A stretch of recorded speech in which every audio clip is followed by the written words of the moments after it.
Hi, welcome to Aidans Railways. Today, let's look at a train set. Hi, welcome back. We're going to have a look at another train set today. This time it's the Master of the Glens. Now, we've had this for 4, maybe 5 years now. As you can see, we keep the boxes. Keep everything so it can all be put away if it has to be. I don't know if this is still available now. You might be able to pick them up on the internet. I don't know if this particular set is still available. I'm pretty sure you can still get a hold of the loco, but I'm not too sure about the set. No Pullmans in this one this time. We've got some Railroad L&ER teaks. Gresley teaks, I believe they are. But lovely artwork yet again. I do believe that a P2 class locomotive like this one is currently in development at the moment from the same people that brought you Tornado. I might be wrong, but I'm pretty sure it is. So let's get into the box, let's have a look, see what you're getting. As with other videos, there are bits like controllers and track that have been removed from this set because, well, we're using them. But I thought we'd have a look at the box, open it up, see what you get in the way of actual locomotives and rolling stock. And as before, this is also DCC ready as well, so you can go digital with it. But as I've said in other videos, this is a quick way of getting into the hobby, or potentially just a gift for somebody. It's a quick way of getting rolling stock and locomotives and building your collection. It's one of the reasons we do it. It's a lot more viable financially to do it that way. I'll just move this along there so it's a bit easier and centralised. So the track's been removed, but we had third radius curves, points, straights, power straights, controller again, and transformer. Detail packs yet again. And this one has got an awful lot more than previous sets, although it doesn't seem like it, but there are some very little details. We've got another buffer stop. I'll put that to one side. In this bag we have got another small NEM pocket coupling, a pair of vacuum brake pipes. More recently, we might do a video. A lot of people just stick these on, and more recently I actually painted them, and the steel pipe that comes up here has a tendency to be red and things like that. So one of the reasons these haven't been fitted is because I haven't actually got to that point yet. I haven't painted them and done that aspect of things. In this pack we have got a pair of steps. I would have to look at the instruction manual for that to check out exactly where those are meant to be fitted. And we've got some pipes here that are fitted at the front. Now, they don't tend to be black in real life, they tend to be a copper colour. So, copper or brass colour, I'm sure they're copper. So I wouldn't fit them at the moment anyway, until they're painted. Plus, I've got a feeling, and one of the reasons they're probably not fitted to the locomotive when you get it, is that they may catch on the box when you're taking it in and out. So I would personally say, unless you're going to never put it back in the box again, it's not really necessary to fit them, but you can. You're just running the risk that when you go to put it back in the box, you might end up damaging them. But we might do another video at some point in relation to that. So like I said before, you get the track, you get the controller, it's ready to run out of the box once you get it out and get it set up. You're going to get a track mat with this one, the usual warranty and destruction manual and things like that. So let's have a look at the coaches and see what you get.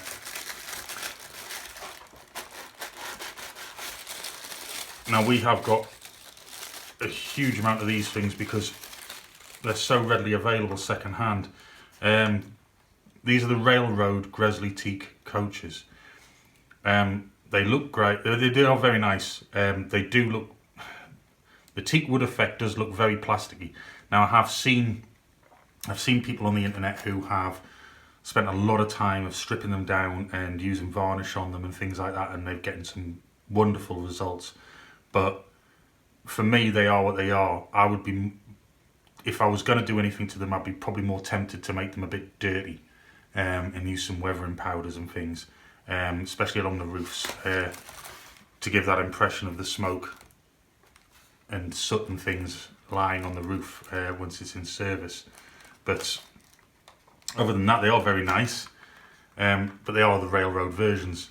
Nice metal wheels yet again. We've got a bit of detail, not a huge amount of detail, but we have got some detail underneath the chassis and things like that. But let's face facts, when those trains are going around on the track and on the set, you're looking at the locomotive. At least I am. And I'm listening to the sound of the wheels going over the track. But we've got the LNER, the London North Eastern Railway, and we've got the coach number. Now, there are different coach numbers out there. Over the years they've changed the coach numbers, but there are an awful lot of the same coach numbers as well, because second hand there are, I would go so far as to say, thousands of them floating around, and a lot of them came out of sets like the Flying Scotsman sets over the years. Now, if they've changed the numbers on those sets over the years, there are a phenomenal amount of them floating around. It is reasonably easy. I would get a second hand one if you're going to try it first. You could either use a fiberglass pen, or you could use a bit of isopropyl alcohol and with a cotton bud and things like that, and you could rub off, because these aren't transfers, they're printed. You could rub off the numbers, and you could buy a set of transfers from Fox or Railtech or anyone else who's doing them, and you could put completely separate different numbers on. It doesn't really bother me. I suspect if I was going to make a prototypical rake of coaches in that period, then I might be tempted. If I was going to go to the extent of changing the numbers, I would definitely weather the coaches up, get them dirty underneath, because they would have been dirty, and soot up the roof and things like that. As I've said with the Pullmans in other videos, you can buy these paper folded corridor ends to go on these. You just tack them on with a little bit of glue, and when the coaches are together, you get that continuous corridor look. You get that look like they are genuinely connected as a train. So it's always something worth looking at if you want to give a bit more realism. We've got the buffers there. There's minimal detail, much smaller bogies on these. Obviously the time period would say so as well. But you've got your first and your third class compartments, and the corridor on this side, and we have got the handrail picked out on the acetate there, which was missing on a set of the Pullmans, if you remember rightly. So maybe, possibly, this was when they were starting to give us a bit more detail on the railroad coaches.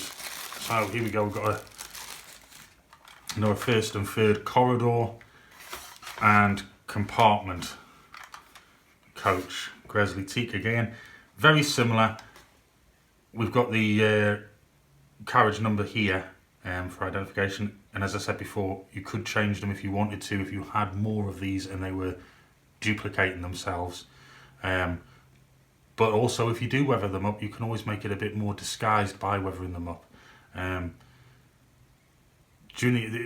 Back in the day, trains were dirty. They were dirty. They used to keep the red locomotives clean and things like that. But if you realise all the coaches and things, they would have been washed by hand. They wouldn't have been, you wouldn't have had these nice modern washers that they just drive the coaches through and things like that back in the day. So you could weather them up and disguise the numbers that way as well.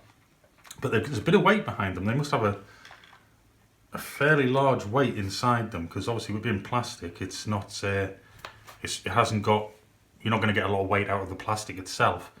Inside the compartments, you've got the seats. You can see all the seats inside. So there's another potential project. You could take the coach itself to pieces carefully, and I would research that on the internet as to how you do it.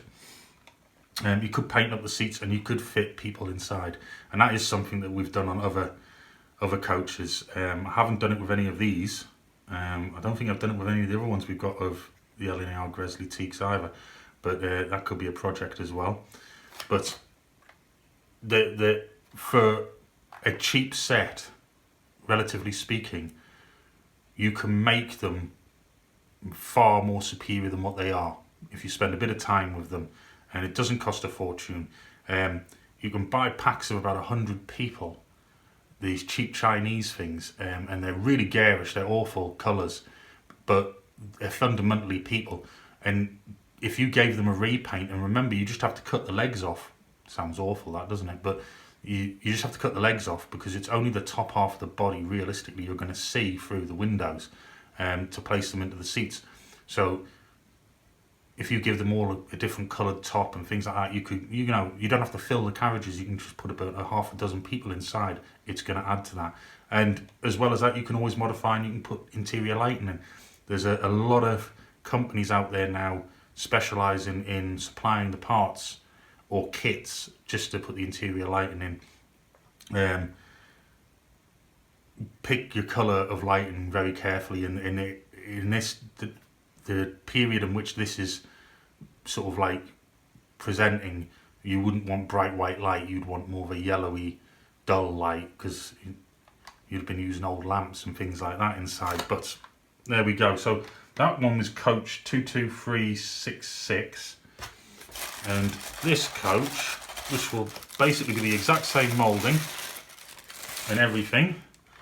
There we go, corridor side, first and third classes, and we've got the compartment side as well.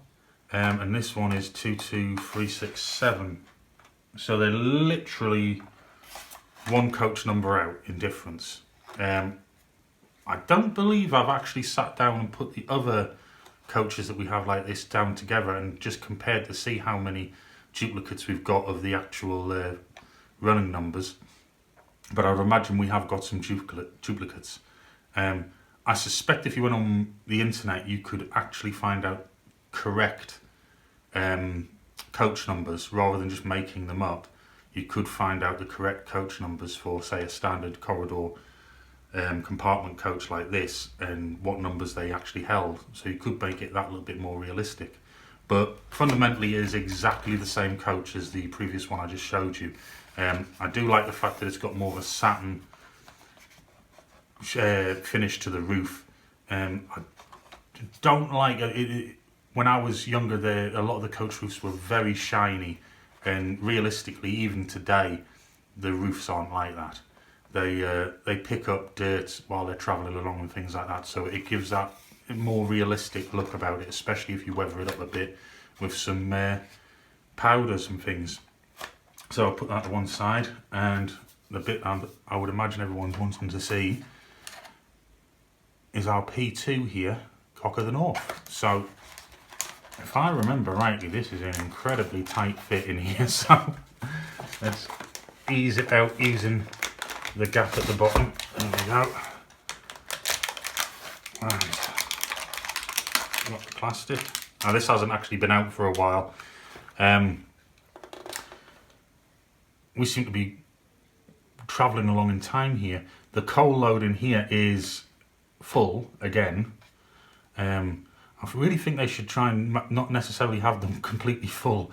Halfway, 2/3 maybe, would be a little bit more realistic, but the coal load on here is even more realistic than the Tornadoes and far superior in realism to that of the Mallard model set.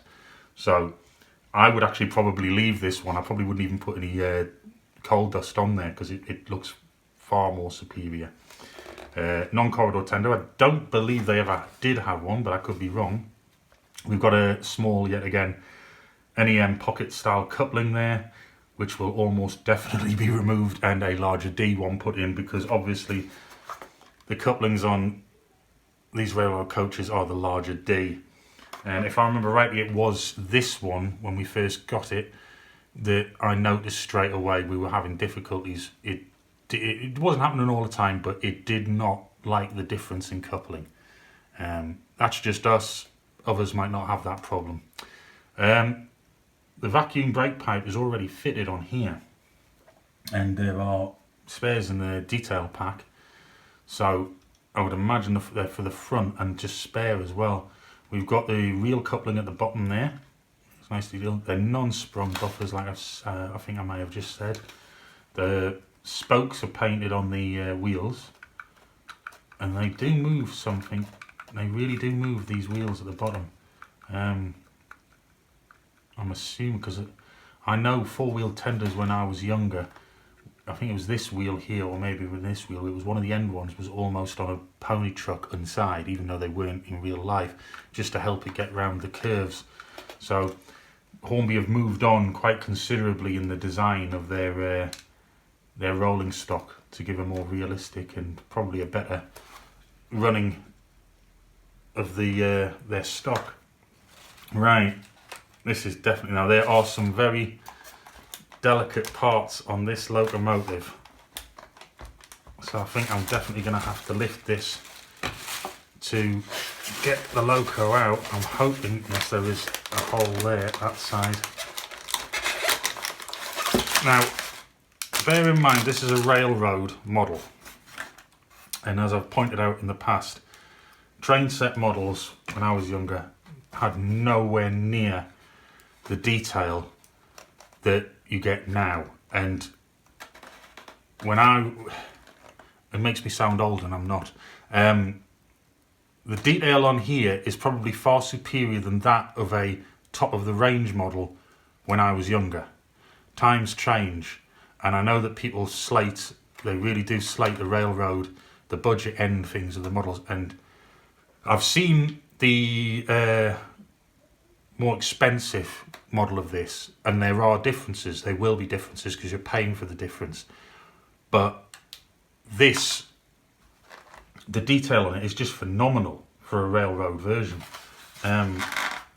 Hopefully you'll be looking at this on a larger screen. I really do hope you are. The valve gear, the running gear, everything on this locomotive is really fine. Yes, there are parts that are plastic on here that might be metal on the more expensive model, but even the metal parts on here are incredibly fine. I mean, the motion and everything, the valve gear is just incredible. So I would certainly not advise buying this for a small child.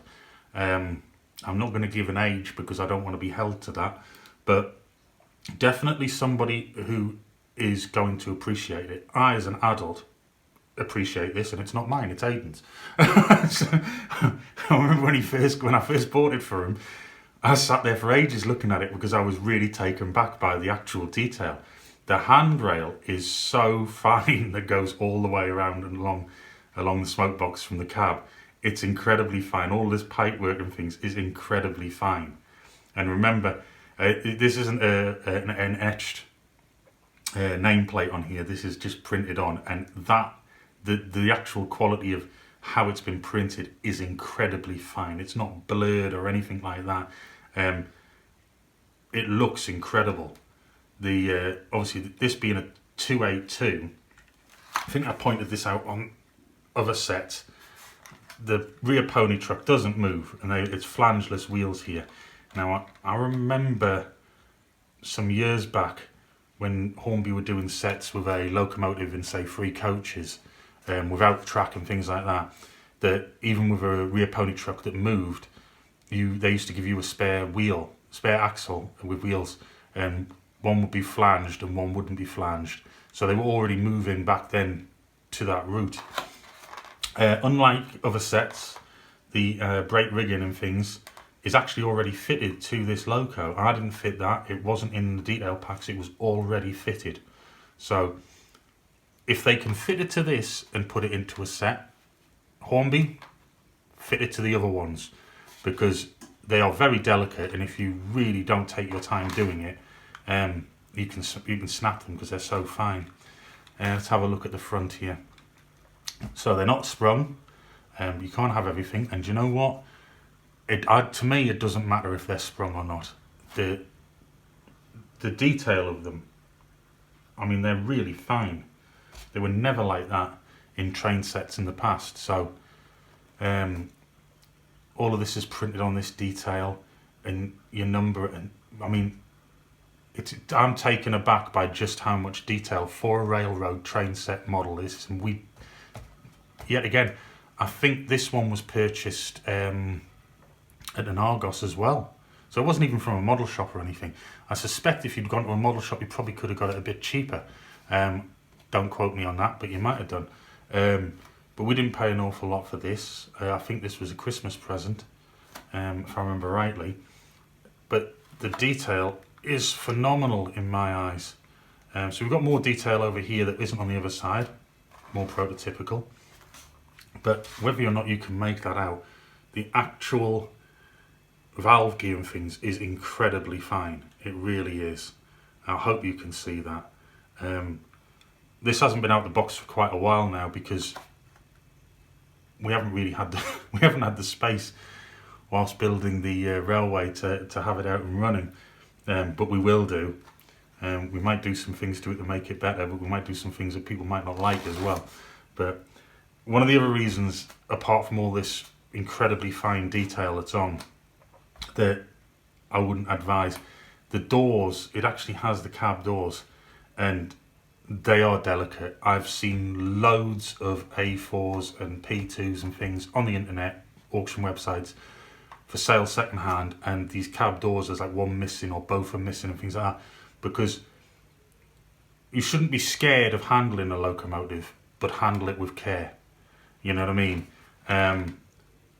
This is a beautiful set. If someone had bought me this set, I would have been very happy. I would have been very, very happy.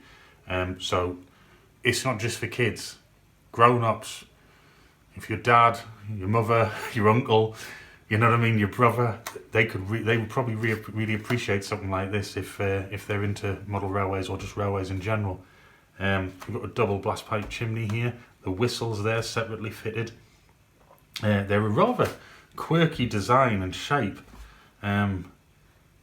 It's amazing they weren't more famous than they are. I believe they were incredibly strong. I don't know about their speed, but I believe they were incredibly strong. The only thing lacking on here, I think, with the print and things like that, I mean, these are really sharp as well, the banding, but there's no sort of builder's plate and stuff. Whether or not they had them or not, I'm not too sure. I'm sure they would have, but there's no builder's plate there. We've got the lamp irons, which are yet again incredibly fine as well. The moulding in the cab, it does have all the detail there, it's just not picked out. So I've said this before in other videos, if you want to go to that extent, you could get in there with a fine brush. You could pick out all the copper and the castings and things with different paints, and I am planning on doing that in the future with a number of the locomotives, but I need to practice first. I would always practice on something that isn't quite as, I would say, valuable, if you know what I mean. You wouldn't want to do it and then go, wish you'd never started. I certainly won't be doing it with a lot of distractions around me. Same again, you could get hold of I always find it a bit weird when you see a locomotive going around on a train set and there hasn't got any crew. Because is it a runaway train or not? I'm looking to put crew into all Aidan's locomotives. Because it just gives it that bit more realism. But that is a truly beautiful. Yeah, again, it's got the two holes here in the coupling between the actual locomotive and tender. So that's probably how I would run it there. It's a very large gap and unrealistic, to be perfectly honest. But if you were to put it on the closer coupling, which is far more realistic, you've got very little play in how it's going to go around the curve. So you're going to have incredibly slight radius curves on your layout. But I can't keep looking at this. Rivet counters beware, there are rivets on here. I know there's going to be people out here who are not going to like certain aspects of the detail on here, but as far as I'm concerned, this is a train set locomotive. Hornby's produced it, and the detail is far superior than you would have got in the past. Now, yes, times have changed, we've moved on, and yes, you would expect a bit more bang for your buck. I still can't see how anyone can complain about the kind of quality that you're getting out of a train set these days.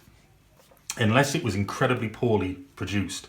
And I know that there have been a couple of sets out there in the last, I don't know, 10 years, say, right? Which is a long time, but there's been a couple of sets that have come out and they've had plastic wheels and things. I know that there's a few more sets that I want to look at soon, and I've come to find out that they have plastic wheels in them. So as I've said in the past, I will almost definitely be going to the local model shop, in my case Durham Trains of Stanley. I'll be saying to Mick, have you got any packs of the metal wheels?